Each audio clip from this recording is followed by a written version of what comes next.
But now, I was sure something more was going on. I set down my mug, too stunned to even take another sip, and stared at the message. Holding hands? No way. Not Clara. Not my wife. But the unease had been brewing for weeks. The late-night texts, the extra sessions at the gym, the way she seemed so distant. Without thinking, I grabbed my jacket and headed out the door. If they were on their regular route, it wouldn't take long to find them. My mind was racing the whole drive there. But I kept one thing clear: I needed to see this for myself. I parked near the trail where Clara usually jogged and waited. It wasn't long before I spotted them, Clara and David, side by side, laughing like they didn't have a care in the world. I felt a twist in my gut, but it wasn't until I saw David put his hand on her back, guiding her up a small hill, that the rage truly started bubbling inside me. She smiled at him in a way I hadn't seen in a long time. I pulled out my phone and hit record. The camera zoomed in, shaky at first from the adrenaline coursing through me, but then I steadied it. I caught everything: her smile, his hand lingering on her lower back, the way they slowed down, their bodies too close for just a morning run. I watched it all unfold through the lens of my phone, my chest tight with betrayal. It didn't take long to capture enough footage. Part of me wanted to storm over there, to confront them right then and there. But I held back. No, this needed to be bigger. It needed to hurt. They had to feel what they were doing to me, to our family.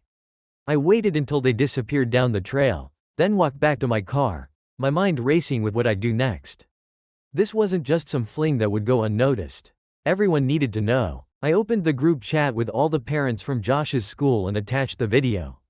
My finger hovered over the send button for just a second before I pressed it. There was no going back now. The message had been sent. And I knew it wouldn't take long.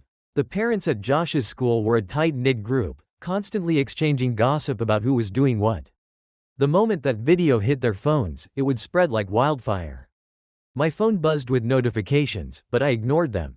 I didn't need to see their responses. I had bigger things to think about.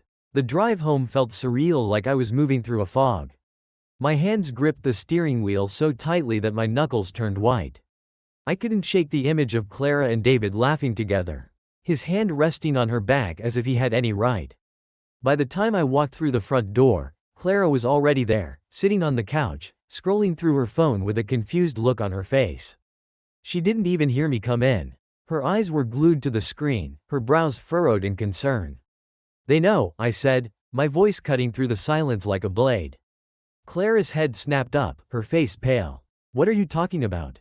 she asked, but there was something in her voice, something that told me she already had an idea. "I sent it. The video of you and David," I said, stepping closer. "To everyone. All the parents from Josh's school, the people you try so hard to impress. They've all seen it now." Her phone fell from her hand and hit the floor with a dull thud.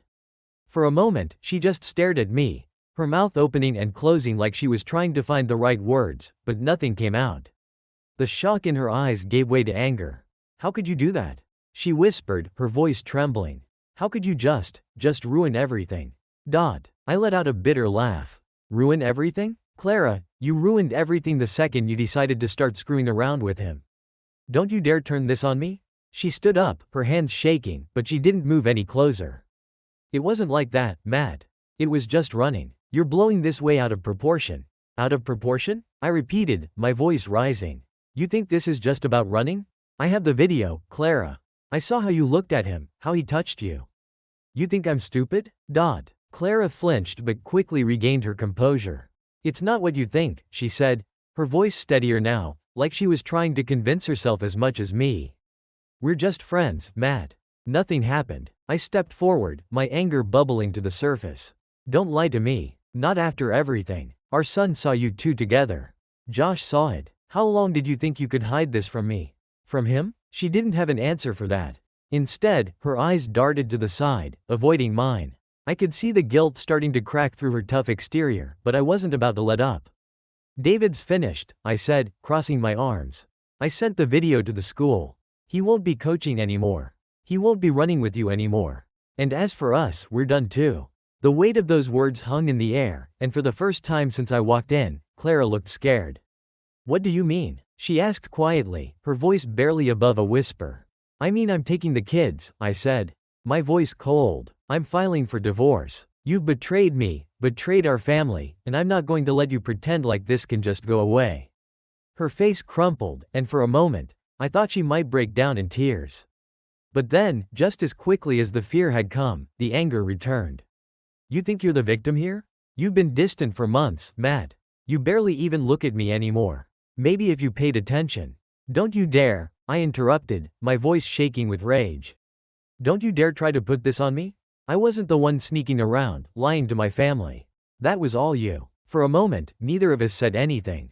The house felt unbearably quiet, the air thick with tension. I watched as Clara's shoulders slumped, the fight draining out of her. Where do we go from here? She asked, her voice small and defeated. I stared at her, my chest tightening with a mixture of anger and sadness. The woman standing in front of me was no longer the person I thought I knew. The person I'd built a life with. We go our separate ways, I said quietly. And I'll make sure the kids stay with me. Without waiting for her response, I turned and walked out of the room, leaving her alone with the fallout of what she'd done. The divorce papers were sitting on the kitchen counter, staring at me like an accusation. I'd filled them out the day after our confrontation, but I hadn't handed them to Clara yet. It wasn't because I doubted my decision, far from it, but because I knew this next step would change everything. Especially for the kids. Josh and Emily had no idea what was going on yet. Josh, at least, had an inkling. He'd seen them together, after all, but he didn't know the full extent of it. And Emily, well, she was too young to understand why her world was about to be ripped apart. The day after I sent the video, things at school blew up. David had been fired, as I expected. The scandal spread like wildfire, and now, Clara couldn't walk into a parent-teacher conference without feeling the eyes of every single parent judging her. She lost her friends, the ones who used to meet her for brunch, the ones who praised her for being the perfect wife and mother. They all disappeared the moment they saw the video. The isolation was her punishment, but it wasn't enough for me. I wanted my kids to be with me, away from her and the mess she'd made. Clara wasn't fit to raise them, not after what she'd done. How could I trust her to put them first when she couldn't even stay faithful to our family? I was pacing the living room when Clara finally came home that night. She had that same look on her face she'd been wearing for days, worn out, like the weight of everything was crushing her. She dropped her bag by the door and glanced at me warily. We need to talk, I said, my voice steady. I wasn't going to let her see any of the doubt or the anger bubbling beneath the surface. I had to stay focused for the kids. I figured, she muttered, making her way to the kitchen. She stopped when she saw the divorce papers. For a moment, she just stood there, staring at them in silence. Then, without looking at me, she said, "You're really going through with this?" "I have to," I replied. "For Josh and Emily. They need stability, Clara. And I don't trust you to give it to them." Her head snapped up, eyes blazing. "You don't trust me? I made one mistake, Matt. One. And you're willing to tear this family apart because of it? One mistake?" I repeated, my voice rising. "Do you even hear yourself? You didn't just make a mistake, you lied to me. To our children. You betrayed us all, Clara. You don't just get to walk away from that." She slammed her hands down on the counter, her eyes filling with tears, but I didn't feel sorry for her. "Not anymore. I'm their mother," she hissed. "You can't just take them from me." "I'm not taking them," I said, my voice cold. "I'm protecting them. You're the one who's been dragging us through the mud. You're the one who's turned our lives into a spectacle. And you think you're innocent in all this?" She shot back, her voice cracking. "You think sending that video to everyone was the right thing to do? You humiliated me, Matt. You ruined my reputation." I shook my head, not willing to get sucked into her attempts at playing the victim. "You did that to yourself." She wiped at her eyes, her breath shaky. "What about the kids, Matt? What do you think this is going to do to them?" I swallowed hard. This was the hardest part. The part one had been dreading since I first found out about the affair. "I'm filing for full custody," I said, as evenly as I could. "I want them to live with me." Clara's eyes widened in shock, then narrowed in anger. "You can't do that. You can't just take them away from me." "I'm not asking," I said firmly. "I'm filing tomorrow." For a moment, the only sound in the room was Clara's breathing, shallow and rapid, like she couldn't believe what I was saying. Then she shook her head, her face twisting in disbelief. "You're not going to win this," she whispered. "You can't win. I already have the upper hand," I said, pulling out my phone. I played a portion of the video. The part where David's hand lingered on her back, where she smiled at him like they shared some secret. I stopped it before it got worse, but the message was clear. This isn't just about us anymore, Clara. This is about what's best for the kids. She stared at the phone, her face pale. You think you're the better parent? She spat. You think you can just walk away from everything and take them with you? I met her gaze. Unflinching. I'm doing what I have to do. There was a long silence, the kind that stretched on for so long that you started to feel it in your chest. Clara looked down at the divorce papers again, her shoulders slumping in defeat. She didn't say anything more. She didn't have to. The next morning, I filed for divorce and full custody. The day of the custody hearing arrived sooner than I expected. I stood outside the courthouse, hands shoved deep in my pockets, staring up at the imposing building. The weight of everything that had happened pressed down on me. Clara's betrayal, the video, the fallout with the other parents. But this was the moment that really mattered. This was about the kids. I took a deep breath and stepped inside. My lawyer, Paul, was already waiting for me. He gave me a nod, but there wasn't much to say. We had prepared for this. I had the evidence, the video, and a solid case showing that Clara's affair had disrupted our family life. Still, there was an uneasy feeling in my stomach. I wanted to protect Josh and Emily, but I knew that going through a custody battle could rip them apart too. Clara was already in the courtroom when I entered. She sat at a table with her lawyer, her face pale and drawn. She looked exhausted, like she hadn't slept in days. I hadn't spoken to her since I filed for custody. There wasn't anything left to say.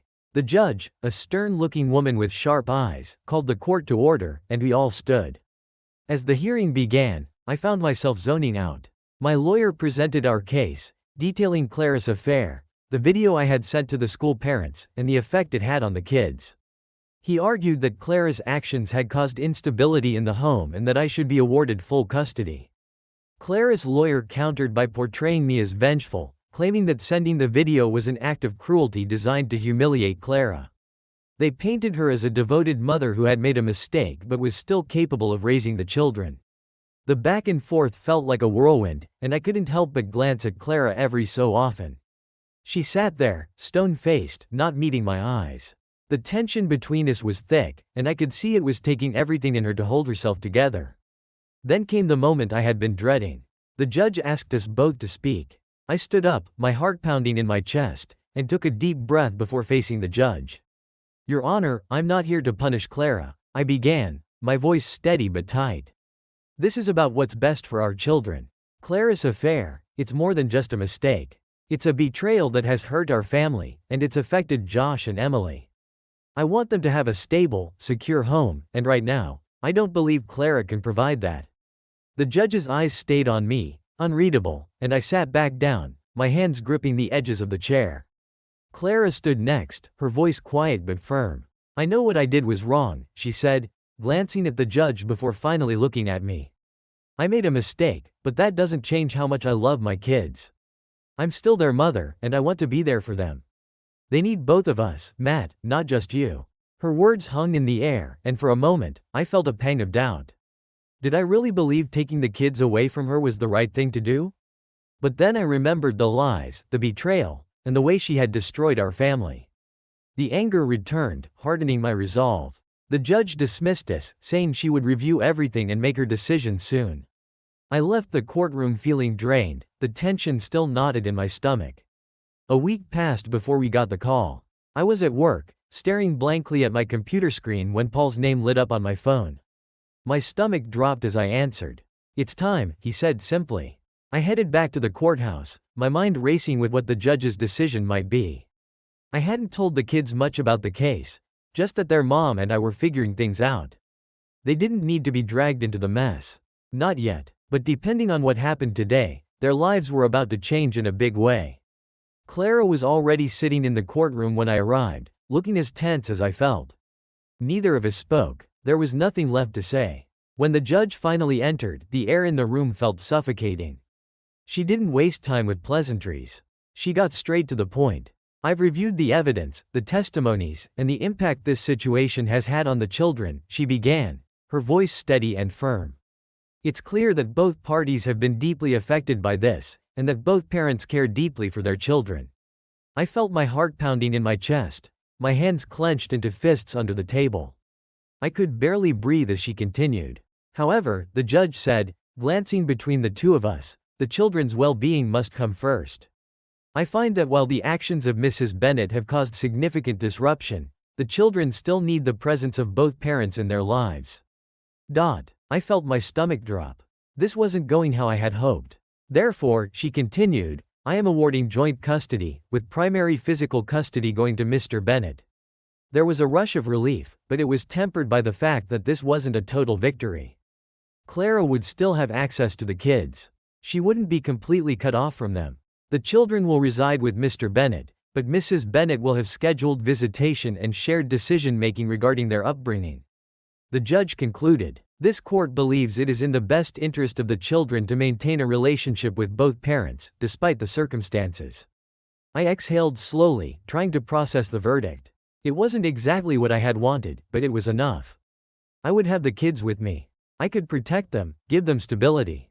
As we left the courtroom, I caught Clara's eye. She looked devastated, but there was something else there too, maybe acceptance, or at least resignation. We hadn't said a word to each other since the hearing began, and it didn't seem like today was the day for that either. Outside the courthouse, Paul shook my hand and gave me a reassuring nod. You did well, Matt, he said. This is a good outcome for the kids. I nodded, still trying to wrap my head around the fact that this part of the battle was over. Thanks, Paul, for everything. I drove home in silence, my thoughts consumed by what the future would look like now. The kids were my priority. And I had to make sure they felt safe, even as their world changed. When I pulled into the driveway, I saw Josh and Emily playing in the yard. They ran up to the car as I got out, their faces full of energy and questions. They didn't know about the hearing, not really. But they would soon, and it was up to me to make sure they understood that everything was going to be okay. No matter how complicated things had gotten between Clara and me, I wasn't going to let this destroy them. After the custody decision, life should have settled down. But it didn't. The ripple effects of Clara's affair continued to haunt me, not just in our home but in every corner of our lives. The worst was the school. Walking into Josh and Emily's school now felt like stepping onto a stage, where everyone had already seen the final act of a humiliating play. The video I sent had done more than just expose Clara and David, it had created a spectacle. I could feel the eyes on me every time I showed up to pick up the kids. The whispers didn't stop. Parents who had once been friendly now avoided eye contact, and some whispered in corners. Others were more direct. One morning, as I dropped Josh off at his class, a mother, Chelsea, I think her name was, approached me in the hallway. Matt, she said, forcing a smile. I heard what happened, between Clara and David. I just want to say that I'm sorry. Her words dripped with insincerity. It was the same tone people used when they were more interested in the gossip than offering genuine comfort. Thanks, I muttered, trying to push past her, but she wasn't done. I mean, I can't imagine what you've been through, especially with the kids. It's such a shame, really. Clara seemed so normal. Her attempt at sympathy only fed the fire inside me. I wanted to snap, to tell her to mind her own business. But I didn't. Instead, I just nodded and walked away. It wasn't just the parents, though. Josh and Emily had started to feel the impact too. Josh came home from school one afternoon, looking frustrated. I asked him what was wrong, but he just shrugged it off. Later that night, as I tucked him into bed, he finally opened up. Dad, he said, his voice small. Some kids at school were talking about you and Mom, about the video. I froze, not sure how to respond. I hadn't thought about the fact that this would trickle down to the kids. I should have. I had exposed Clara and David, but I hadn't considered the full fallout. What did they say? I asked, trying to stay calm. They said mean things about Mom. And about you. They said that you made her look bad on purpose. I felt a knot tighten in my chest. I wanted to tell him that I had done it for a reason, that Clara's betrayal had torn our family apart, and that people needed to know. But looking at Josh's innocent face, I realized that none of that mattered to him. He didn't care about revenge or justice. He just wanted things to go back to the way they were before. I'm sorry, buddy, I said, sitting on the edge of his bed. This is hard for all of us, but I want you to know that no matter what happens, I'll always be here for you and Emily. I'll always protect you. Josh nodded, but I could tell he didn't fully understand. How could he? He was just a kid, caught in the middle of something far too complicated for him to grasp. As I left his room that night, I couldn't shake the feeling that, in my quest for revenge, I had dragged my kids into a mess they didn't deserve. The consequences of my actions were starting to weigh heavily on me. But there was no turning back now. A few weeks later, Clara called. It was the first time she had reached out since the custody decision. I hadn't expected to hear from her so soon, if at all. My stomach clenched as I stared at her name on the screen before finally answering. "Matt," she said, her voice shaky, "can we talk?" There was a pause on the other end, long enough for me to wonder if she would hang up, but she didn't. "About what?" I asked, keeping my tone as neutral as possible. I didn't want to give her any more power over me. I know things have been terrible," she began, her words coming out in a rush. "I made a mistake, and I've hurt you and the kids. I understand why you're angry, but I need to talk to you about visitation. The kids, Josh and Emily, they need to see me." I clenched my jaw, fighting the urge to snap at her. The nerve of her calling me after everything she'd done, after humiliating me, after betraying our family. But as much as I hated to admit it, she was right. The kids did need their mother. "We'll talk," I said, my voice cold. "But don't think for a second that I've forgiven you. This is about the kids, not you." Clara let out a breath, relieved. "Thank you, Matt. I just want to make things right for them." We agreed to meet at a cafe near the school the next day, a neutral ground. I wasn't ready to invite her into our home, not after everything that had happened. I didn't trust myself to stay calm around her. When I arrived at the cafe, Clara was already there, sitting at a table by the window. She looked tired, worn out. The guilt of her affair seemed to have aged her in a way I hadn't noticed before. "Matt," she said softly as I sat down. "I know you don't want to hear this, but I'm sorry." I ignored her apology. "I wasn't here for that. Let's talk about the kids," I said, cutting to the point. "What do you want?" Clara swallowed, her eyes darting around the cafe as if she was looking for an escape. "I want to see them. Matt, I miss them. They're my children too." I couldn't argue with that, but it still felt like a slap in the face. After everything she'd done, she had the audacity to act like she was the victim. "You can see them," I said, my voice firm. "But it's going to be on my terms. No overnight stays, and no more than a few hours at a time. I need to know that they're safe." Clara nodded, tears welling up in her eyes. "I understand. I'll take whatever you're willing to give." For a brief moment, I felt a pang of pity for her. But then I remembered the video, the betrayal, and the pain she had caused me and our family. That pity quickly evaporated. "We'll start slow," I said, standing up. "I'll let you know when you can see them." As I walked out of the cafe, I felt a strange mix of emotions. Anger, sadness, and a bit of relief. Clara's plea for visitation wasn't about forgiveness. It was about doing what was best for Josh and Emily. But even as I tried to focus on the kids, I couldn't shake the feeling that I was still caught in the web of Clara's betrayal. And no matter how hard I tried, I couldn't escape it. It didn't take long for the aftermath of the video to hit full force. After Clara's desperate plea to see the kids, I thought the worst was behind me, but it wasn't. The school's reaction was only the beginning. Within days of the video circulating, Clara's affair became the main topic of gossip, not just in the school, but in our entire community. David was fired from his job as the running coach. Parents didn't want their kids associated with someone who could behave so immorally. The school district had no choice but to let him go, and I couldn't help but feel a twisted sense of satisfaction. He deserved it, but it wasn't just David who suffered. Clara's reputation took an even bigger hit. Mothers who had once been her friends now avoided her in public, turning their heads when they saw her. She was effectively exiled from every social circle she had ever been a part of. The respect she had built over the years evaporated, leaving her isolated. Then, one afternoon, Clara came to pick up the kids for one of their scheduled visits. It was the first time I'd seen her in weeks, and when I opened the door, the person standing in front of me looked like a shadow of the woman I had once known. "Matt," she said quietly, her voice barely above a whisper. "Can we talk?" I stepped aside to let her in, keeping my distance. Clara walked past me and into the living room, looking around as if it wasn't her own house anymore. In a way, it wasn't. She had lost her place here the moment she betrayed me. "Talk," I said, folding my arms and leaning against the doorframe. Clara took a deep breath, her eyes filling with tears. I've been fired from my job," she said. "Word about the video spread to my office, and they decided it was bad for their image to keep me on. I stared at her, feeling no sympathy. This was her mess, not mine. I'm sorry to hear that, I said flatly, though I wasn't sorry at all. But that's not my problem. Clara's tears spilled over, and for a brief moment, I saw the woman I had fallen in love with years ago. But that image was quickly shattered by the reality of what she had done. I know I messed up, Matt. I know I hurt you, and I don't expect you to forgive me. But I need to be a part of the kids' lives. Please don't take them away from me. Her voice cracked, and she looked at me with desperate eyes.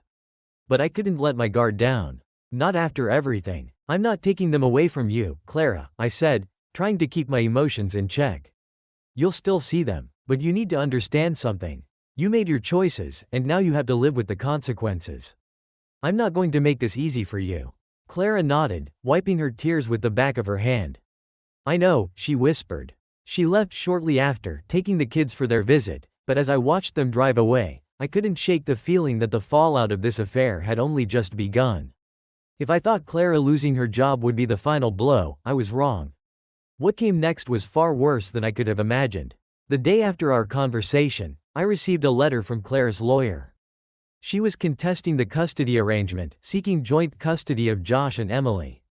After everything that had happened, the affair, the humiliation, the fallout from the video, Clara had the nerve to try and take my kids from me. My hands trembled as I read the letter, fury boiling inside me. I immediately called my lawyer, Dennis, and told him what was happening. She's really going for joint custody? Dennis asked, sounding almost as incredulous as I felt. She is, I said through gritted teeth. After everything she's done, she still thinks she can play the victim. Dennis sighed on the other end of the line. This is going to get ugly, Matt. Custody battles always do. Ugly was an understatement. Over the next few weeks, Clara's lawyer tried to paint a picture of her as a loving mother who had made a mistake, while simultaneously portraying me as a vengeful husband who was using the kids to punish her. I couldn't believe the audacity of it. Courtroom days became a blur of testimonies, accusations, and cross-examinations.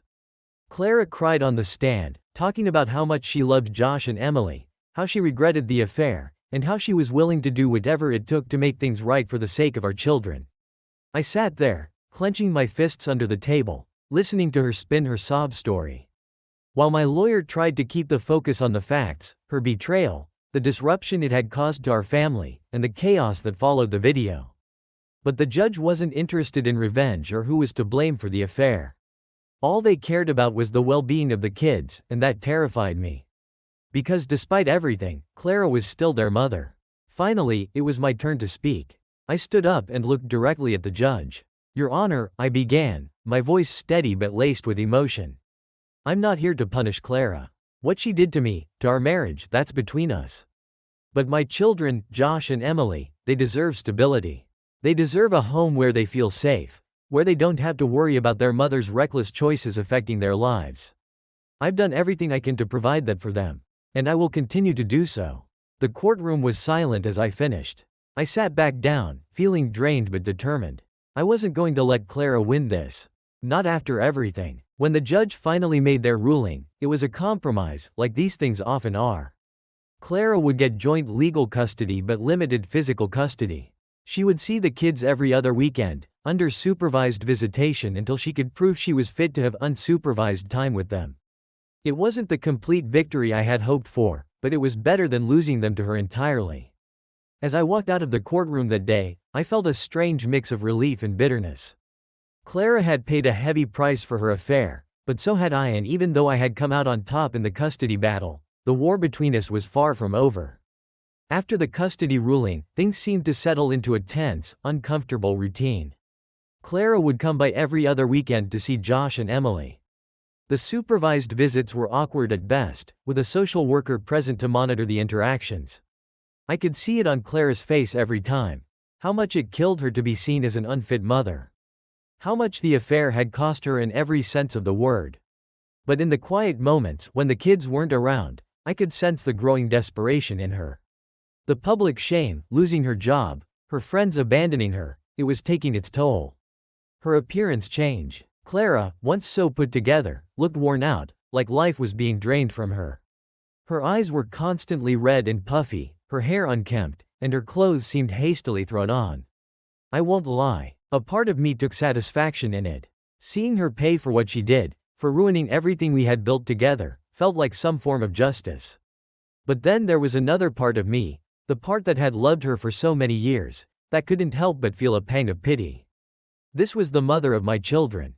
The woman I had once thought I'd spend the rest of my life with.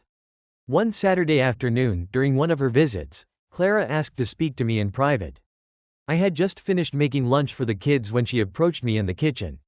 Her voice timid. "Matt, I need to talk to you about something," she said, her hands wringing nervously in front of her.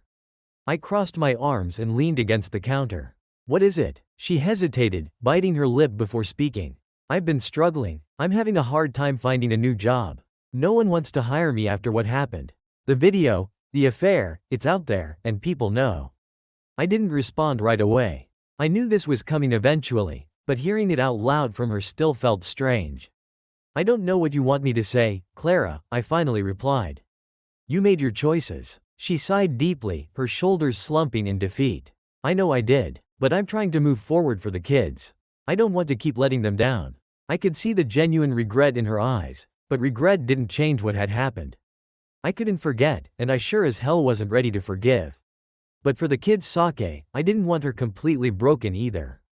"What are you asking for?" I asked, keeping my tone even. "I need help," she admitted, her voice barely above a whisper. "I'm trying to make things right. But I can't do it alone." It was the first time she had asked for anything since everything fell apart. I had no obligation to help her, but for the sake of our kids, I knew that I couldn't let her spiral completely out of control. I didn't want them to grow up watching their mother fall apart. "I'll think about it," I said, not committing to anything just yet. I needed time to process. Clara nodded quietly as if that small concession was the most she could hope for. That night, I stayed up late thinking about the whole mess. Was I really ready to help the woman who had betrayed me? Or was I doing it just to ensure that my kids had a stable mother in their lives? Whatever it was, I knew this wasn't the end. Not by a long shot. A few weeks after Clara's plea for help, things took an unexpected turn. I had kept my distance, still unsure of what to do. Part of me was wary of letting her back into any part of my life, even if it was just financial support or job connections.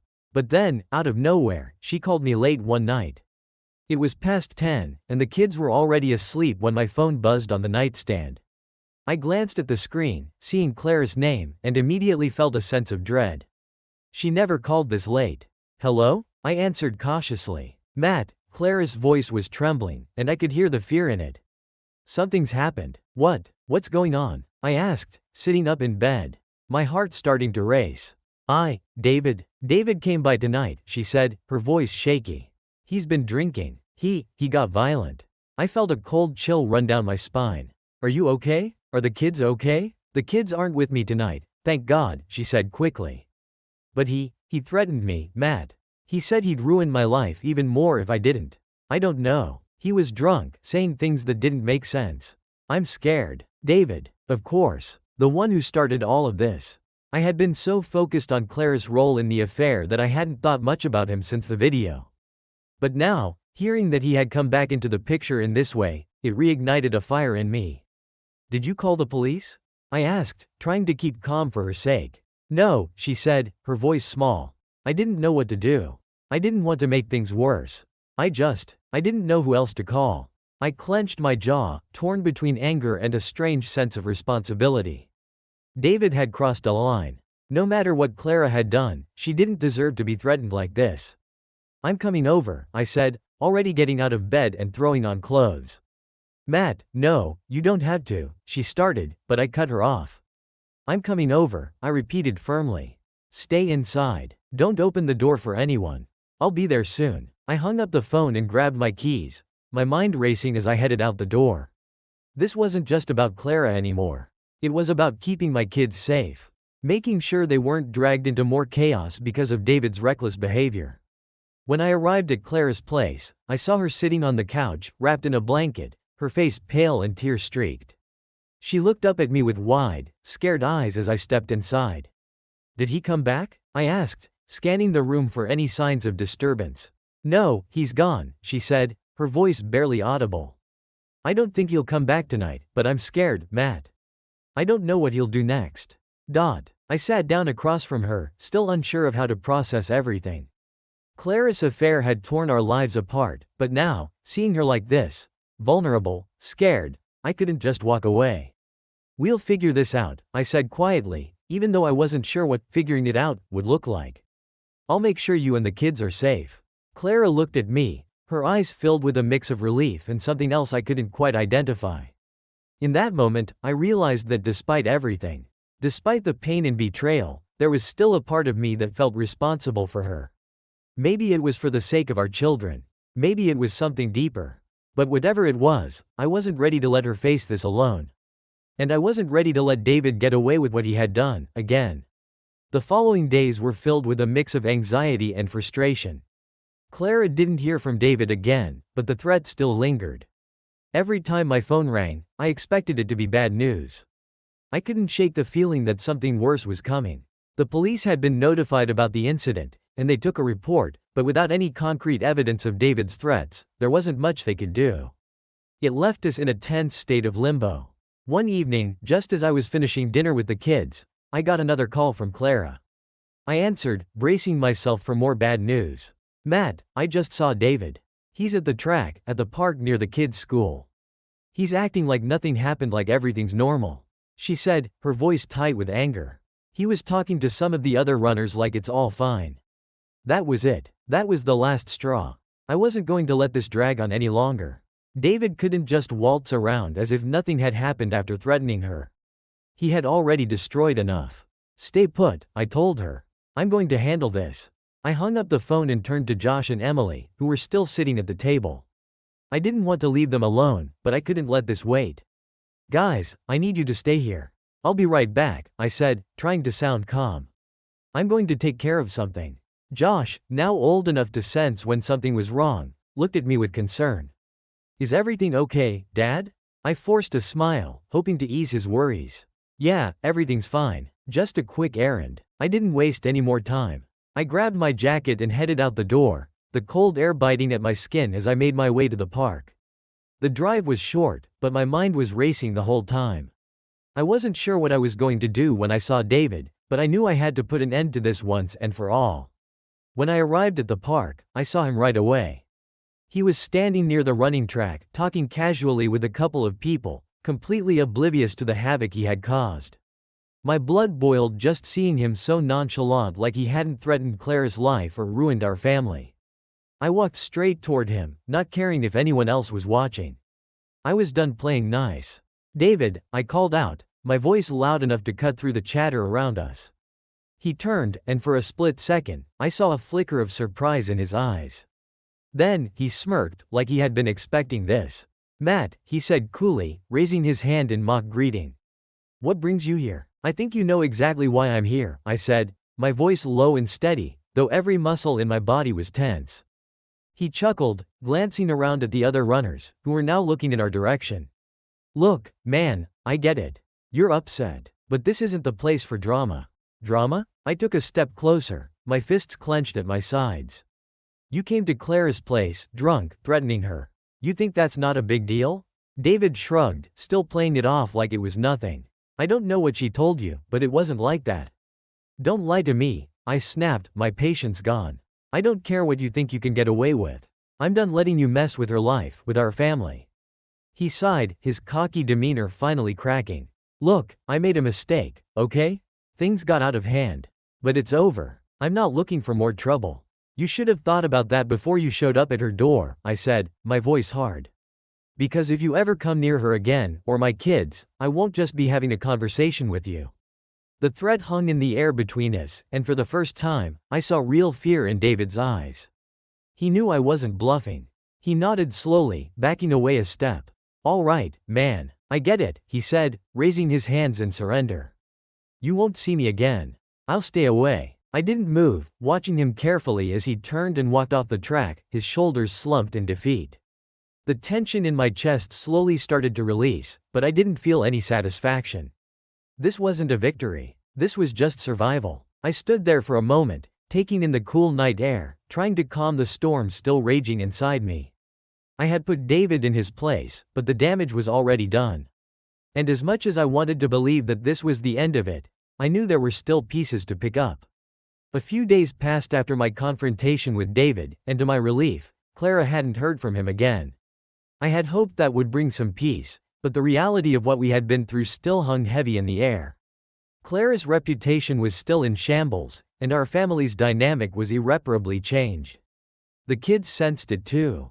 Even though they didn't know the details, they could feel the tension between us. Josh, in particular, was acting out more, testing boundaries in ways he hadn't before. He was a smart kid, and I knew he understood more than he let on. One evening, after putting Emily to bed, I found Josh sitting in the living room, staring blankly at the TV. I sat down next to him, unsure of how to start the conversation I knew we needed to have. "You okay, bud?" I asked, keeping my voice gentle. Josh didn't look at me. He just shrugged, his eyes still glued to the screen. I sighed, running a hand through my hair. "I know things have been tough lately. I'm sorry for that." He finally turned to me, his face serious. "Are you and Mom ever gonna get back together?" The question hit me harder than I expected. I had been so focused on dealing with Clara and David that I hadn't really thought about how the kids were processing everything. For Josh, his parents splitting up must have felt like the end of the world. "I don't think so, Josh," I said carefully. "Your mom and we've been through a lot. And sometimes when grown-ups go through things like this, they can't stay together anymore." "But why?" he asked, his voice small, almost pleading. I don't get it. I wished I could give him a simple answer, something that would make sense to him, but the truth was too complicated for a 10-year-old to fully grasp. "Your mom and I love you and Emily very much," I said, trying to focus on what mattered most. "That's never going to change. But sometimes, even when people love each other, they can't fix everything." Josh nodded, though I could see he wasn't completely satisfied with that answer. He was still trying to make sense of a world that had shifted beneath his feet. I put a hand on his shoulder, giving it a reassuring squeeze. "We're still a family. It's just going to look a little different now." He didn't say anything else, but I could tell he was processing. As much as I wanted to shield my kids from the fallout of Clara's affair, I couldn't protect them from everything. This was their reality now, too. That night, after Josh went to bed, I sat alone in the quiet house, feeling the weight of everything we had been through. The confrontation with David, the divorce, the toll it was taking on the kids. It was all a mess I hadn't anticipated. But through it all, I knew one thing for certain: I would do whatever it took to make sure my kids came through this okay, even if that meant facing more difficult conversations and picking up more broken pieces. There was no going back to the way things were, but maybe, just maybe, we could find a new way forward. It was early morning when I got the message that finalized everything. The divorce papers had been processed, and my lawyer informed me that I had full custody of the kids. As I stared at the email, a mixture of relief and sadness washed over me. It was the outcome I had fought for, but it still didn't feel like a victory. The house was quiet, as the kids were still asleep. I sat at the kitchen table, my coffee growing cold in front of me as I tried to let the reality sink in. The past few months had been a whirlwind of emotions, but now that it was all settled, I didn't know what to feel. Part of me expected to feel some kind of closure, but instead, I just felt hollow. I heard footsteps behind me and turned to see Clara standing in the doorway. Her face was pale, her eyes tired. She looked like she hadn't slept in days. I hadn't expected her to show up this early, especially after everything that had happened. But here she was, standing in front of me, vulnerable in a way I hadn't seen her in a long time. "Matt," she began softly, her voice trembling. "I came to say goodbye." I nodded, unsure of what to say. I had been preparing for this moment, knowing it was inevitable, but now that it was here, I couldn't find the words. "I know you're angry," she continued, her eyes filled with regret. "And you have every right to be. I never meant for things to get this bad. I didn't want to hurt you, or the kids. I clenched my jaw, trying to keep my emotions in check. "You did, though. You hurt all of us." Clara flinched at my words, tears welling up in her eyes. "I know," she whispered. "And I'll regret it for the rest of my life. But I just want you to know, I'm sorry. I really am." There was a part of me that wanted to accept her apology, to let her know that everything would be okay eventually. But another part of me, the part that had been betrayed, the part that had watched my children suffer, couldn't let it go so easily. "What are you expecting from me, Clara?" I asked, my voice colder than I intended. Forgiveness? Sympathy? She shook her head, wiping away a tear that had escaped down her cheek. No, she said quietly. I don't expect anything from you. I just needed to say it. I needed you to know that I never wanted things to turn out like this. I looked at her, the woman I had once loved, the mother of my children, and for the first time, I realized that I didn't recognize her anymore. She was a stranger to me now, someone who had made choices that shattered the life we had built together. And despite the pain, I knew I couldn't carry that anger with me forever. I'm glad you said it, I replied, my voice softer now. But it doesn't change what's happened. Clara nodded, understanding. I know. I don't expect it to. I needed to say goodbye, for real this time.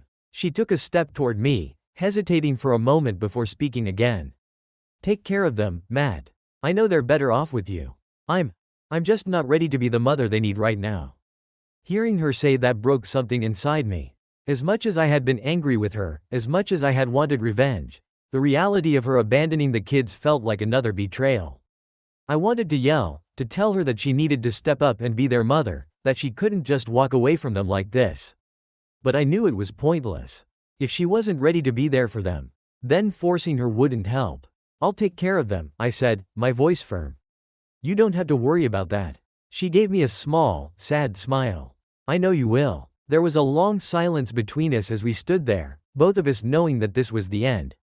Finally, Clara turned and headed for the door. As she reached for the handle, she paused, looking back at me one last time.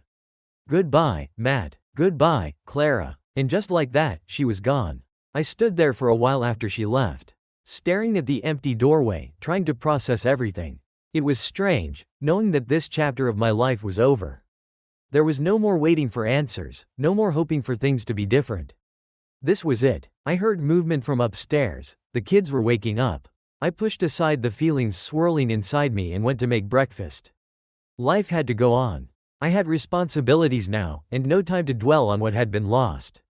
As I poured cereal for Josh and Emily, I realized that despite the sadness, there was also a sense of freedom. I was no longer tied to the uncertainty of the past. Clara's betrayal had been devastating, but now, with her gone, there was room for something new.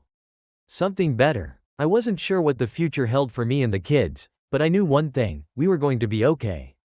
We had been through hell, and we had survived. That was enough for now. The kids came downstairs, still sleepy, and I smiled at them as they sat down at the table. Morning, guys, I said, ruffling Josh's hair. Morning, Dad, he mumbled, grabbing his spoon.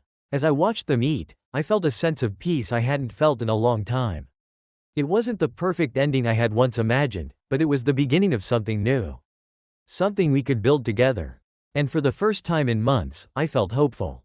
It had been a month since Clara left, and life had settled into a new routine. The house was quieter without her, but not in a painful way, more like a peaceful silence that came from knowing the storm had finally passed. The kids were adjusting, and though there were tough moments, we were slowly finding our rhythm. I spent my days working and my evenings with Josh and Emily, helping them with homework, going to soccer practice, and cooking dinner. The simple routines of everyday life felt like a balm for the wounds Clara had left behind. I could see the change in the kids too. They smiled more, laughed more, and they were starting to feel at home in this new reality. One evening, after putting the kids to bed, I sat in the living room with a beer in my hand, looking out at the backyard. It was peaceful, the last light of the day fading into the horizon. As I sat there, my thoughts wandered back to everything that had happened: the affair, the betrayal, the fallout. But now, instead of anger, I just felt a strange sense of acceptance. Clara had reached out a few times over the past weeks, checking in on the kids, and trying to stay in touch, but I had kept our conversations brief. I wasn't ready to let her back into my life in any meaningful way. Not after everything, but I wasn't holding on to the anger anymore either. I had gotten what I needed: closure, and a path forward. There was a knock at the door, breaking the silence. I wasn't expecting anyone, so I set my beer down and went to see who it was. When I opened the door, I was surprised to see David standing there. I hadn't seen him since everything blew up. After I sent the video to the other parents, David lost his job, and his reputation in the community was ruined.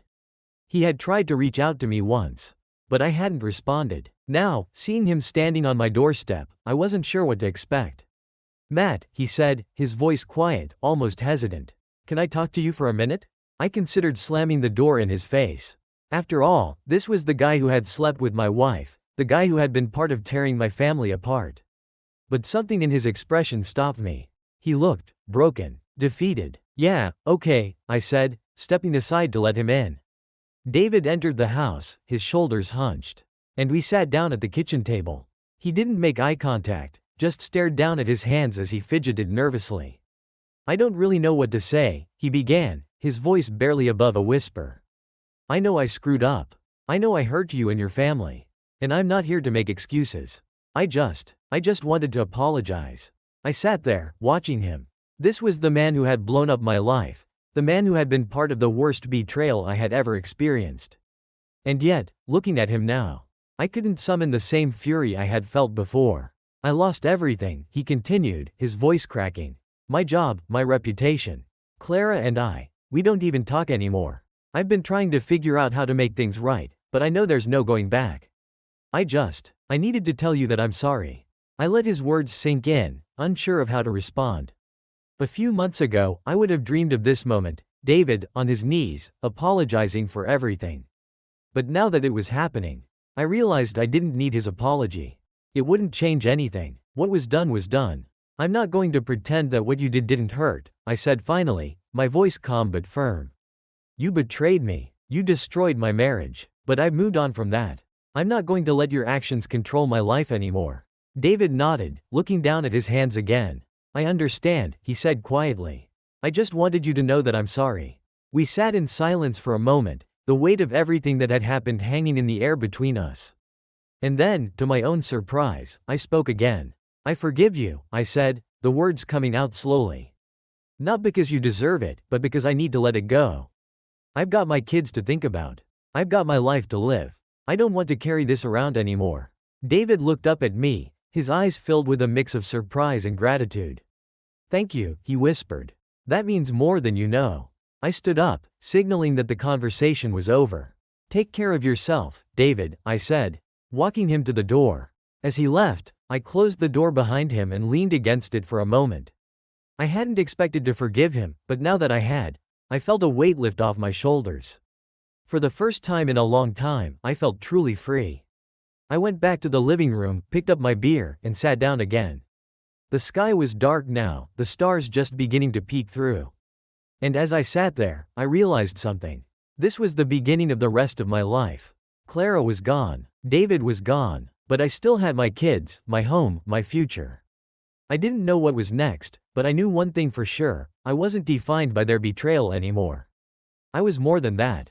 And whatever came next, I was ready for it. Because I had survived. We had survived. And that was enough.